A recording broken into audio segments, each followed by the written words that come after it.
Good morning or afternoon, depending on what time you're doing this. I wanted to talk to you about the vocabulary lessons. I hear that last week you had a lot of problems with this, and I just want to kind of address that. I realize that we have many new people, or I say many, 6 to 8, maybe 10, that have never done this vocabulary lesson.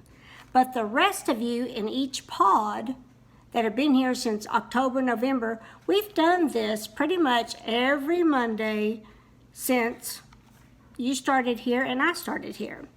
So, once again, yes, when we do it in class, we do it all together, but that's not necessarily possible right now. So right now, I hope your coaches have told you, and if they haven't, I'm telling you now, and I hope they're listening, that you may work in pairs, you can work in groups, I don't care.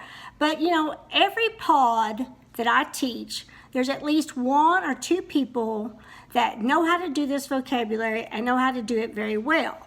Now, if they want to stand up and be the leader and go through this with you when we get to the questions and stuff, then let them. Okay, let them. If they want to do it and kind of guide, I'm not going to name names because I don't want to embarrass anybody, but there are 2 or 3 people in every pod that knows how to do this and knows how to do it right. And usually answers a lot of the questions if you'll think about it, those of you that have been here. Now, for those of you that are new, we're going to kind of do it. Obviously, it's not going to be the same as if we were in my classroom, but I always start out with, all right, look at your packet right now. Look at your packet, have a pencil in your hand, and follow with me. That's the big key, follow with me. Look at your paper, follow along. The first thing I want you to do is put your first and last name at the top where it says first and last name. Once again, print or write in cursive, but it needs to be legible. That means I need to be able to read it. So put your first and last name now.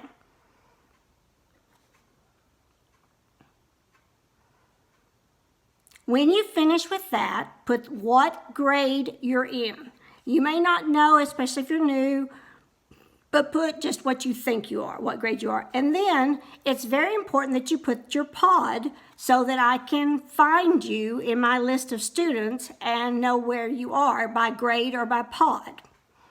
So everybody's put their first and last name, what grade they're in, and what pod they're in. Okay, the first thing we usually do, and I know most of you that have been here, this is your least favorite thing, is where I read the word and then read the definition. It can be laborious, which means kind of boring, kind of not exciting, but it's part of it. If you do not know what the word sounds like or what it means, then how are you going to use it in the question portions of the packet? You can't. So if you will, follow along, sit quietly, and listen, and I'm going to go over all of the vocabulary words. I didn't say it was exciting, but it's part of learning vocabulary properly. Okay, the first word is allege, means to state as a fact, but without offering proof. I always pack my own lunch, so I don't know why Sari would allege that I took hers. Alleged, ED, it's an adjective claimed to be true.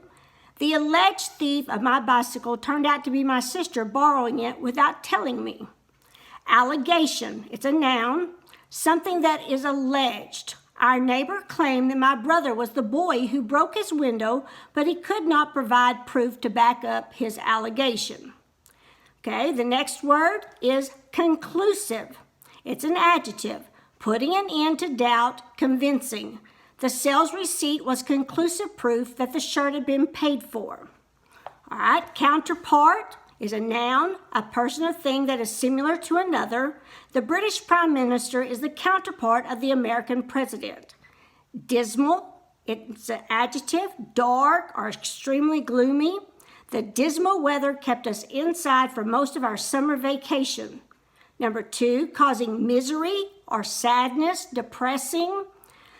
The dismal conditions in Haiti forced many to flee their homeland. Enthrall, To hold, it's a verb, it's a verb, to hold the attention of as though under a spell. The acrobats on the trapeze enthralled the circus audience. Enthralling is an adjective, having the power to enthrall.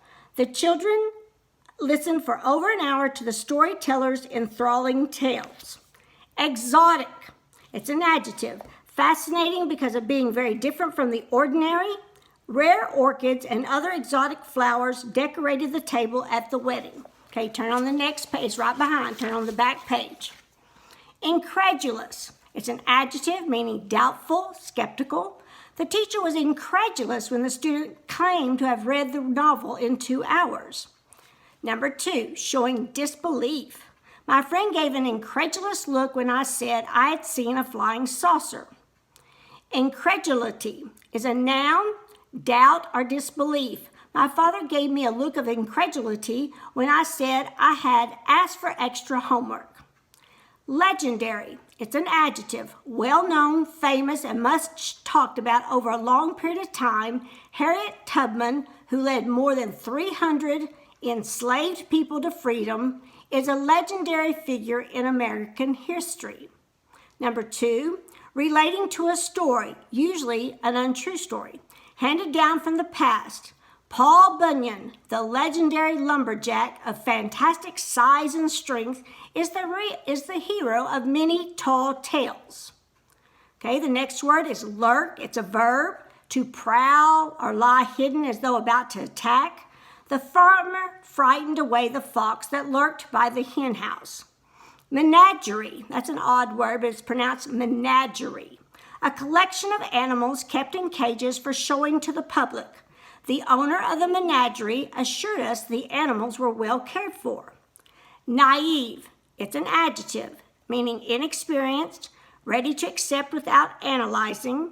I was naive to believe that sending off the coupon would win me a free vacation in Hawaii. Number 2, simple in a childlike way, meaning innocent. Even though he is 9 years old, he maintains a naive belief in the tooth fairy. Pander, verb, to give or promise what is wanted in order to please someone. I believe that she panders to students by giving them better grades than they deserve. Plausible, it's an adjective, seeming to be true but not necessarily so. Lynn Shaw's explanation of why she was late seems plausible, so I'll accept it. Okay, turn to the next page. This is page 161 at the top. There's 2 more vocabulary words. The first one is preposterous. It's an adjective. Too absurd to be believed. Ridiculous. You cannot believe this preposterous newspaper story that a 6-month-old baby speaks 3 languages. Scrupulous. It's an adjective marked by a close attention to the smallest detail. Daniela kept a scrupulous record of all of her homework assignments. The children were scrupulous in the way they divided the money from the lemonade stand. Okay, those are all the words and definitions. Now, what I'm going to do, so have your pencil ready, okay, have it ready. I'm going to go through each section, A, B, C, I don't know if we go to D, I can't remember how far it goes. And I'm going to do the first 2, I'm going to read the directions and go and do the first 2 with you. But follow along, just don't circle the answer. Try to understand what we're doing in each section. All right, 14A, using words in context. Read the following sentences. If the word in bold is used correctly, write a capital C on the line. If the word is used incorrectly, write a capital I on the line. All right, number 1A, grab the milk off the counterpart. Well, that doesn't make sense. It'd be maybe off the cabinet or off the counter. So that would be a capital I on number 1A, capital I. 1B, the star player has no counterpart in any other soccer league. That's used correctly, so put a capital C. Letter C. I use a comb to create the counterpart in my hair. That's not used correctly. It's just a part. You just part your hair. So that would be an I, incorrect. 1D. One's twin's counterpart is the other twin. That is true. So you would put a capital C there, a twin and then another twin, so they're counterparts of each other. Number 2. A, the legendary pirate Blackbeard is the subject of several stories. That's true. So you'd put a capital C for correct. 2B, Grandpa's memory got increasingly legendary as he got older. That's not used correctly, so it's a capital I. 2C, the 8-year-old violinist's talent was legendary. Now that's correct and used correctly in the sentence, so that would be a capital C. On 2C would be a capital C. 2D, Lisa was legendary in the frigid temperatures. That doesn't make any sense at all. So that would be a capital I, meaning incorrect. On 2D is a capital I. Okay, turn on the back of this page. That would be 162. We're not going to do that. You can continue doing the rest of number 3 through 10. You'll do them just like we just did, okay? Turn to page 163, 14B. 14B, 163. Okay, it says circle the letter next to each correct answer. There may be more than one correct answer. So in these, you're going to have either one correct answer or more than one correct answer. So be very careful. We're going to do the first two together. Which word or words go with fascinating? Okay, let's look at the choices. Awesome, exotic, enthralling, incredulous.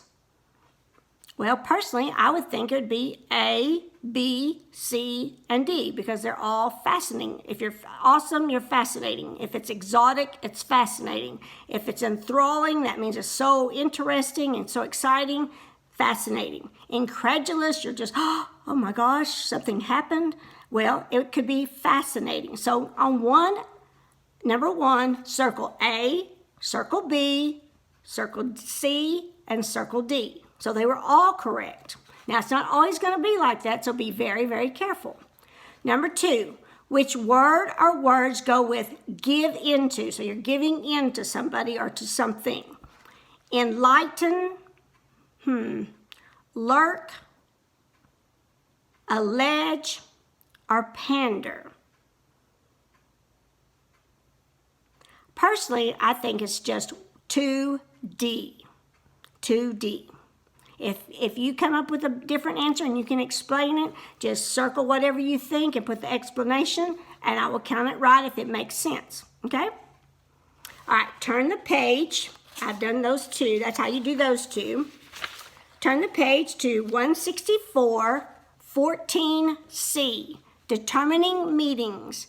Circle the letter next to each answer choice that correctly completes the sentence. There may be more than one correct answer. Okay, let's look. Let's read them all together. You got to read all the sentences so you know if it makes sense or not. An exotic fruit like the kiwi is very popular. That's correct, so circle A. An exotic flower grew in the jungle. Well, that's definitely a possibility. So you would circle B. So we've circled A and we've circled B. An exotic book always has an enormous number of pages. That's not how you use exotic, so don't circle C. D, an exotic destination might be the Caribbean islands. Well, that's definitely, I've been there and it's very, very exotic, so circle D. So the answers you circled for exotic is A, B, and D. Okay, let's look at 2, incredulity. Incredulity was on their faces when I told them I won the contest. That could be definitely correct, so circle A because they're like, oh, really? Really? So let's look at 2B. Incredulity showed up in the walls after the heavy rain. That makes no sense, so do not circle B. Number 2C. Incredulity was removed from the fruit. There's nothing in fruit that has incredulity in it, not in fruit, so don't circle C. 2D, incredulity became belief once I realized she was telling the truth. So somebody was telling somebody something, and at first they weren't so sure, but then when I really finally believed them, I was incredulous or incredulity. So it's 2A and 2D are the only ones circled. And you'll do the rest of them on that 14C exactly like that. Okay, turn to the last page, which is page 165, 14D. I've done the first two for you. It says, completing sentences. Complete the sentences to demonstrate your knowledge of the words in bold.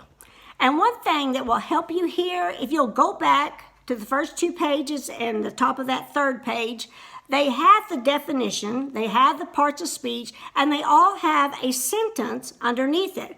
Now, I don't want you to use that sentence, but you can read it and read the definition and read the sentence and come up probably with your own similar sentence. Okay, does that make sense? Okay, number one, they start the sentence out there for you. So if you come to the bold word and you don't know what that word means, you can't remember, don't just guess and make something up that doesn't make any sense. Go back into the vocabulary and look at the word, look at the definition, and read the sentence below so you can get some understanding of what your sentence needs to be about.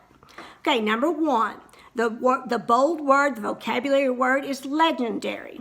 One legendary figure from the past is Abraham Lincoln. He was a very famous and wonderful president in the United States during the Civil War. Number two, you are being naive if you believe that clouds are made of cotton candy. When I was a child, I did believe that clouds were made of cotton candy because they were all so fluffy, especially in the summer, and you're laying out in the backyard or something on the lawn chair looking up and just talking with your friends and looking at the clouds. That's what I thought. So I was being really very naive, but at the time it seemed like a right answer. Okay, you will do 3 through 10 just like I've done 1 and 2 once again. If you can't come up with if you don't know what the word means, that's first thing. If you don't know what plausible means, go back to the words in the first 2 pages and the top of the third page and find that definition. Find the sentence that's underneath it and read them until you understand what it means. Then take their part that they've written, write it on the line. It's plausible to think that, so you'll write that. And then complete the sentence and put a end punctuation, usually a period, but it could be exclamation point. It might possibly be a question mark, but probably not. So make sure you write it in a complete sentence with a end punctuation. Now that's all there is to doing vocabulary. It doesn't need to be as hard as some of you are making it. And once again, if reading is hard for you, if writing is hard for you, I understand that, and I'm not there to personally have you come up to my desk or come up to my little table and us talk about it. So ask somebody, have a partner, ask your coach, ask somebody. Don't just sit there and not do it, because this is a good grade. It's an easy grade to do if you'll just complete it, okay? Anyway, I hope you have a much better, I hope you find this much easier doing it this way. And I hope you will complete your vocabulary because it is something that we usually do every Monday. Now, those of you that are new, that's something you didn't know, but we do. And those of you that have been here, we do it usually every Monday. Of course, we've been reading, just starting The Outsiders the last 2 weeks or so, or 3. And so we have not been doing vocabulary, but that's only 2 or 3 weeks. So those of you that have been doing this for months and months, be sure to help the new ones or anybody else in your class that needs help if you can be a helper, okay? All right, well, I thank you very much for your time, and I hope to see you soon, and I hope that you will take advantage of asking a coach if you have a question, asking a friend, a partner, get in a group and work on this together. I don't care, but I do want you to work on it, and I do want you to do it. If you do it together or with a partner, I mean, if you do it with a group or a partner, then it goes so much easier. If you want to do that thing like we've done before, have somebody come up in front of the pod that's really good with vocabulary, have them come up there and just lead through it. You know how to do this if you've been here for months and months with me. You know how to do this. So just be a leader. Stand up and be a leader. I'm sure that'll be extra points for you on your FFAs. And I know if I hear about it, that you were a leader in directing your fellow pod members, then I definitely will give you some extra credit. So there you go. All right, I hope you have a good day, and I hope to see you soon. So take care, all of you. Bye-bye.